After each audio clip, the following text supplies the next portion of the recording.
si istrinya dari yang miara tuyul ini menyusui darah untuk si tuyul ini makan. Dapat beberapa hari, si Busari ini akhirnya meninggal dunia, guys.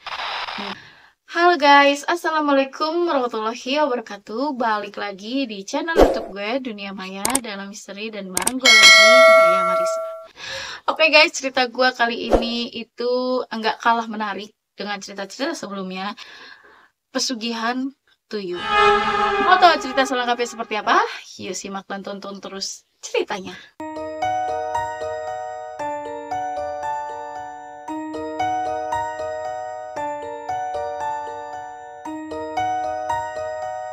Guys, kali ini gue dapet kiriman cerita dari teman cerita kalau dia ini punya tetangga yang emang punya pesugihan tuyul.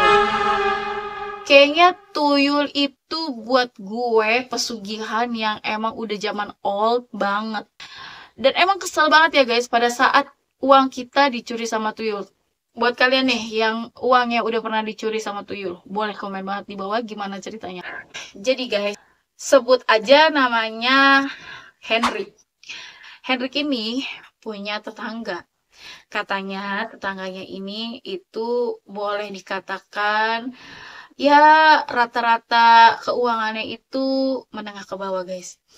Dan dia setiap hari itu yang namanya bank keliling itu selalu datang. Tuh kata si Hendrik itu, bank keliling kalau datang ke rumah dia itu bisa 5 kali, bisa 4 kali. Jadi kadang-kadang tuh sampai malam juga suka ada yang nagih tuh bank keliling. Tapi si Hendrik ini juga cerita kalau katanya tetangganya ini yang pesugihan tuyul ini istrinya meninggal ya. Dan meninggalnya itu katanya si Hendrik sih nggak wajar. Hidup sepasang suami istri. Dia tuh punya 2 orang anak, cewek cowok. Sebut aja si bapaknya ini Pak Tommy gitu kan ya. Sebut aja Pak Tommy sama Bu Sari gitu. Mereka ini emang rata-rata kehidupannya itu kalau bisa dibilang itu kayak ekonomi menengah ke bawah lah gitu loh guys. Di samping Pak Tommy dan Bu Sari ini punya banyak relasi bank keliling, dia juga kayak kesusahan dalam ekonomi buat makannya dia sehari-hari.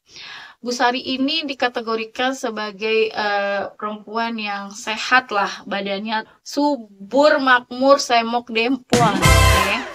Nah, si Pak Tommy ini itu tuh kerjanya serabutan guys. Jadi kalau misalnya ada yang manggil dia buat jadi tukang, dia mau gitu.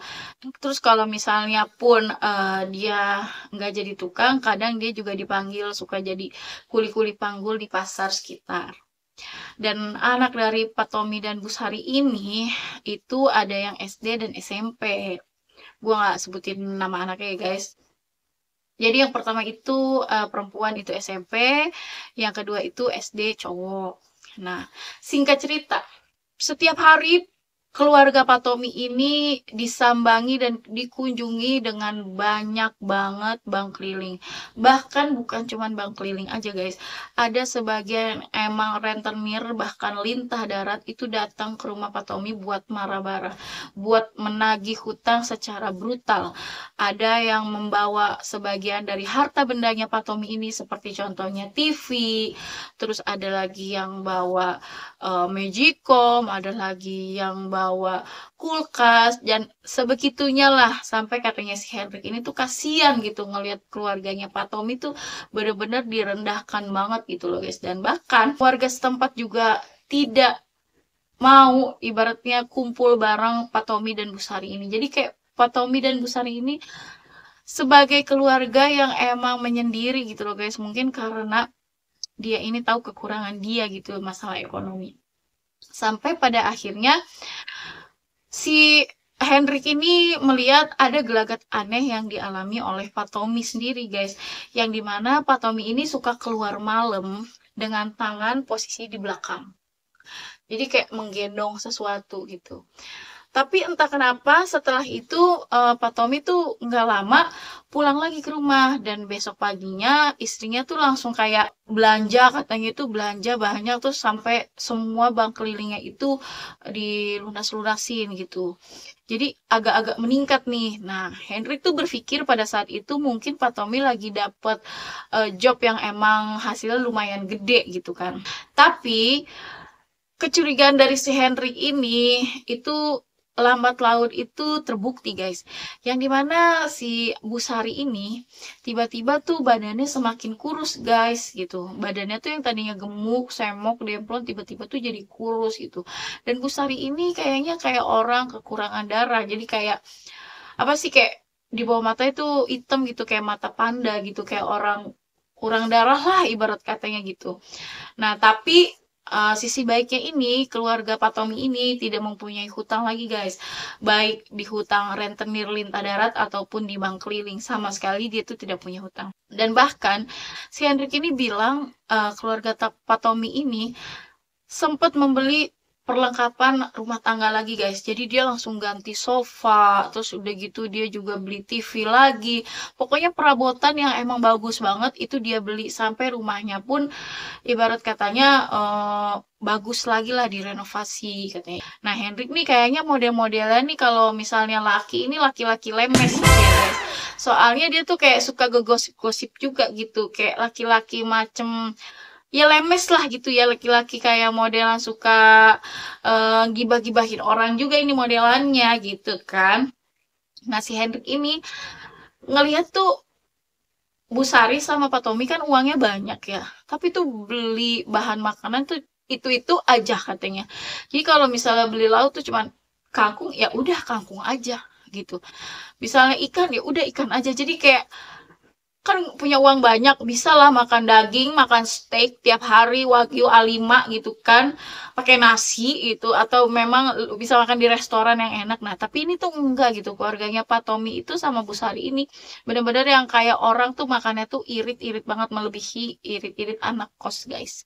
Tiba-tiba si Henry ini kan pengen ngambil uang ya, karena kan besoknya katanya, nah ibunya ini mau datang, jadi si Hendrik ini mau ngambil uang lah di bank gitu, di ATM, buat besok ibunya belanja setiap hari gitu kan. Si Hendrik ini kan udah ngambil uang nih, udah dihitung lah sama dia waktu itu ambil uang sekitar 2 jutaan, karena buat dia katanya buat sehari-hari ibunya, buat belanja, buat jajan dan lain-lain gitu.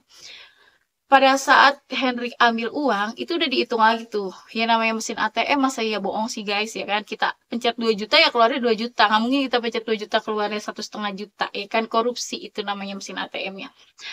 Nah udah deh nih ya ceritanya. Dapet nih ya uang nih 2 juta. Dimasukin lah ke tasnya. Terus ditaruh lah tasnya itu di kamar. Nah pas besoknya, ini uangnya dia itu hilang sekitaran 400.000 guys. Kayak si Hendrik ini kayak kesel gak sih, awal hilang 300, terus hilang lagi jadi 400, jadi total selama 2 hari 2 malam itu uangnya Hendrik itu hilang sekitar 700.000 guys. Hampir mendekati angka nominal 1 juta. Kata si Hendrik dalam hati gini ya, apa ini jatuh ya uang gue, tapi nggak mungkin lah jatuh. Kan soalnya kan uangnya kan kelipet gitu kan, ada ditaruh di dompet terus kan dilipat gitu kan, nggak mungkin jadi uangnya itu jatuh, kecuali recehan gitu kan.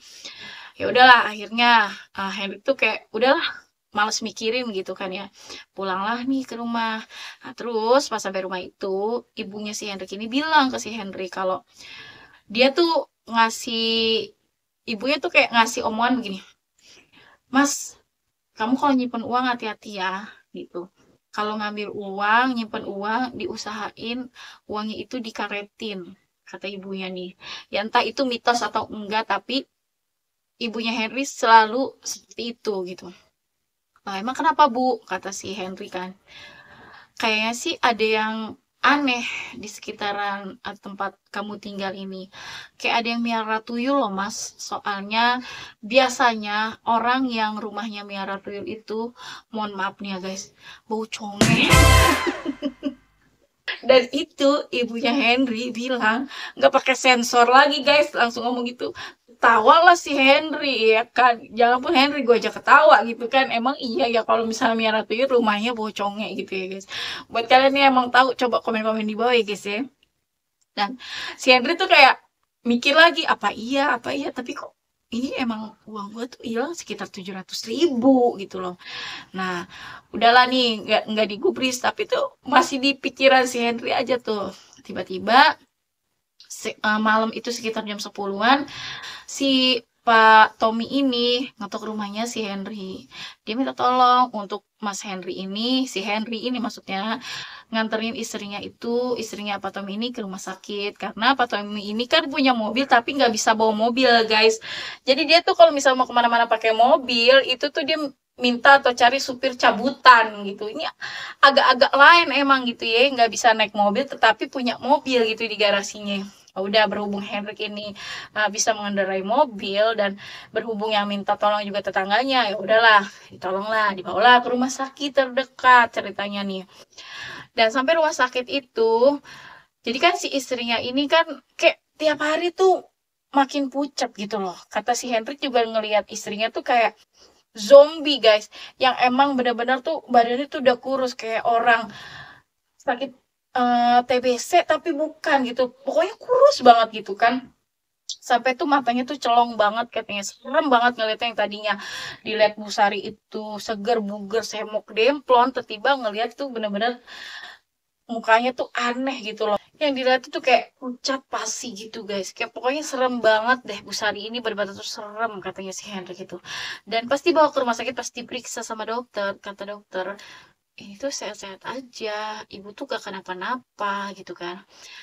Terus dibawalah ke ruang dokter lagi untuk diperiksa lebih lanjut gitu. Dan si Hendrik ini nunggu nih di ruang tunggu gitu sampai pada akhirnya Bu Sari ini keluar dari ruang dokter sama Pak Tommy ini menghampiri si Hendrik, terus kayak, ayo Mas Hendrik, udah selesai berobatnya gitu. Akhirnya pulanglah nih ke rumahnya, dan si Hendrik ini sempat yang namanya parkirin mobil dulu nih, mobilnya Pak Tommy di garasinya, sama bantuin Pak Tommy untuk membopong si Bu Sari ini masuk ke kamarnya. Tapi guys ya, di situ si Hendrik tuh langsung kayak notice dari omongan emaknya gitu kan. Kayak bobo, ada bobo nggak sedep gitu kan. Bobo yang emaknya cerita, bobo yang emaknya bilang gitu kan. Apa benar ya, jangan-jangan Pak Tommy miara tuyul gitu kan. Tapi tuh si Hendrik tuh gak, masa gue langsung seujuan sama orang sih gitu. Adalah, singkat cerita si Hendrik pamit pulang kan sama Pak Tommy. Dan pas pulang ke rumah, si Hendrik ini bilang ke ibunya kalau Bu Sari ini tuh dulu begini, begini, begini, sehat, seger, buger, semok, demplon, segala macem lah ibarat katanya. Tapi hari ini tuh Hendrik nganterin Bu Sari itu dalam keadaan yang emang udah pucat, udah pasif, udah kurus, terus udah gitu badannya juga udah bener-bener kayak cuman tengkorak doang gitu. Nah, si ibunya langsung ngomong, mungkin saudara kamu itu pesugihan atau miara tuyul ya gitu. Terus Hendrik tuh langsung kayak kepikiran, apa benar gitu kan. Iya, soalnya kalau orang miara tuyul zaman ibu dulu, itu orang yang tadinya sehat bisa langsung kelihatan kurus, bisa langsung kelihatan gereng, ceking, tinggal tulang doang. Karena si istrinya dari yang miara tuyul ini itu pasti menyusui darah untuk si tuyul ini makan. Saya tuh jadi kayak langsung kepikiran, emang bener sih tadi dokter bilang juga katanya nggak ada penyakitnya, tapi kok Bu Sari ini langsung dilihatnya lebih drastis dan lebih parah ya, kayak tengkorak gitu. Dan ya udah, singkat cerita dapat beberapa hari si Bu Sari ini akhirnya meninggal dunia, guys. Mungkin karena memang sudah tidak tahan lagi gitu kan. Nah, terus setelah Bu Sari meninggal dunia, biasanya kan ini kan diadakannya pengajian. Nah, ini tuh enggak, guys. Benar-benar tertutup gitu. Pak Tommy ini langsung menutup dirinya rapat-rapat dari warga sekitar. Jadi kayak mengurung dirinya, mengurung keluarganya untuk tidak bertemu dengan siapa-siapa gitu kan. Sampai pada akhirnya si Pak Tommy ini suka teriak-teriak sendiri gitu loh. Suka teriak-teriak sendiri. Dan si Henry ini juga jadi bingung gitu loh. Ini gue punya tetangga gimana, gila, PA apa stres gitu kan.